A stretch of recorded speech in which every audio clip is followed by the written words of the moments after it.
वार्तांकन रोखठोक बातमी।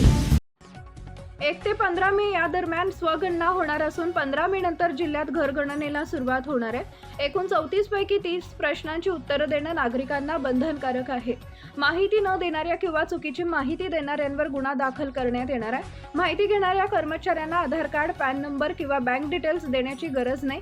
कोणी अशी माहिती मागत असल्यास त्यांची माहिती तात्काळ प्रशासनाला कळवा, आम्ही त्यांच्यावर गुन्हा दाखल करू, अशी माहिती जिल्हाधिकारी कार्तिकेयन एस यांनी गुरुवारी पत्रकार परिषदेत दिली।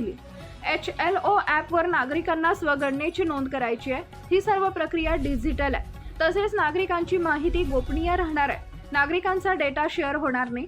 राज्याचे ग्रामविकास मंत्री तथा सोलापूरचे पालकमंत्री जयकुमार गोरे यांच्या हस्ते स्वगणनेची सुरुवात शुक्रवारी दुपारी 12 वाजता होणार आहे। गुरुवार 30 एप्रिलच्या मध्यरात्री 12 वाजता डिजिटल ॲप स्वगणनेसाठी खुला होणार आहे। मध्यरात्रीपासून नागरिकांना ॲपवर माहिती सादर करण्यात येणार आहे, असंही जिल्हाधिकाऱ्यांनी सांगितले।